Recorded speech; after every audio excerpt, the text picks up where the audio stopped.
Joe Musso alongside the two-time champ Bryant McFadden, and Patrick Mahomes, multi-time champion himself, and look to be trending in that direction as well. I know this team has shortcomings. They're not infallible. This defense continues to put the offense in a position to succeed. What did you see offensively, the way that Kansas City is maybe coming into their own? A more aggressive style from Pat Mahomes, starting to look like the Pat Mahomes of late when you look at the box score. Pushing the football down the football field. And outside of that, Travis Kelce. He finally arrived, right? With 10 receptions for 90 yards and a touchdown. If I'm not mistaken, that's his first touchdown on the year, if I'm not mistaken. But that's something that has been missing from their offense. When it comes to throwing the football, Travis Kelce hasn't really been involved. He hasn't really been a featured guy. Today, they featured him. They got the football to him. He was creating separation. And when he is doing that, Pat Mahomes is better. Travis Kelce had 12 targets.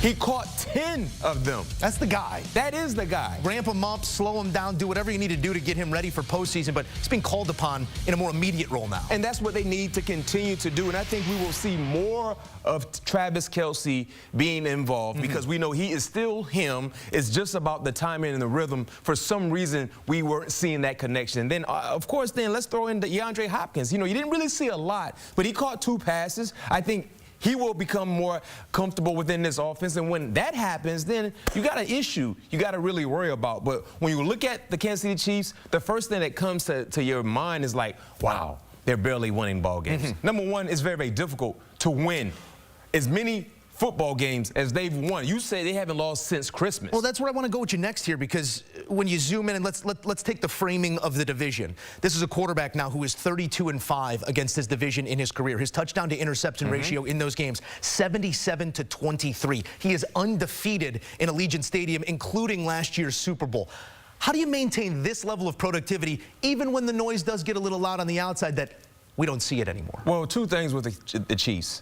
They know how to win, and they know how to not lose. Okay. That's the thing. Tell me the difference between those 2 things. All right, when you look at a great team, they have 2 different flashes. Good flashes, great flashes. A good team has good flashes, bad flashes. With the Chiefs, worst case scenario, you're going to see a good flash. The floor is good. And when you get those flashes, that still puts you in position to win ball games. And that's what we're seeing.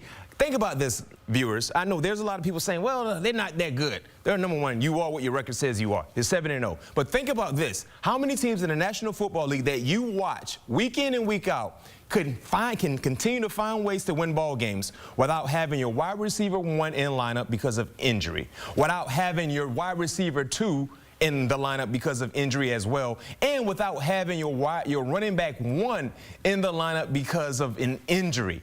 And heck, Hollywood Brown has yet to play a meaningful game for the Chiefs. So when you lose Rice, you lose Hollywood Brown, you lose Isaiah Pacheco, and you're still winning games, it's just the pedigree, it's just the DNA within that ball club that puts them in positions to win ball games. And every game won't be pretty.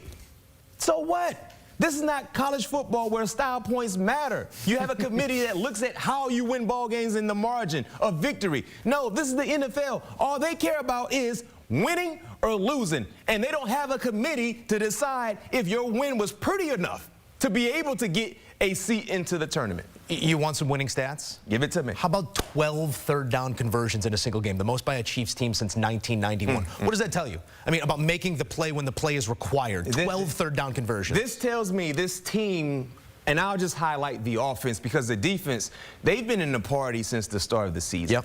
Now, this is telling me the offense is starting to open their invitation to come to the party, and now they're getting ready to really show up. And that is the most, I guess, deadliest thing with this team.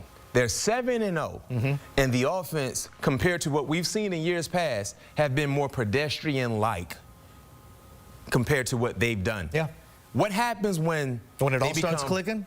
A runner. They're not walking anymore. What does that mean? We get a ring? Well, how many? I'm not running. You're running out of fingers, but wait a minute. Be the first team to do 3 of those in a row. For the Bears, why are you putting up your hand like? I was playing the role of the Kansas City Chiefs. No, you don't do that. You play one role. Hey, Chicago Bears. That's it.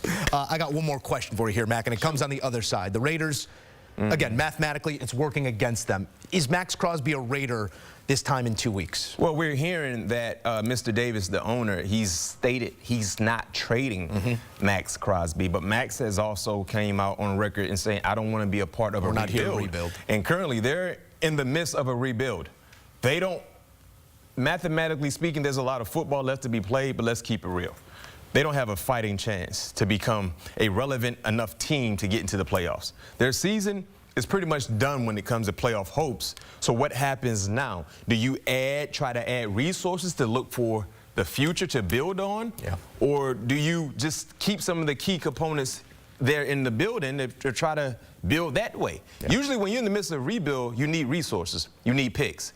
Right now, the only way you can get big-time picks is moving away with some of their prime players. You just did so with Devontae Adams, and Max Crosby is a heck of a player. I don't know if you really want to move away from him, but if you feel like the resources that you can get in return of trading him helps your team more so than anything, there's something to consider. That's a special player on the team that's not doing anything all that special. There are quite a few teams that would love to have his services, and I understand Max, you know, he's loyal to the Raiders, but he's too good to be a part of a losing franchise. Edge benders, they're needed everywhere. Let's take a look at some numbers here as it pertains to Patrick Mahomes in that building, and you already know.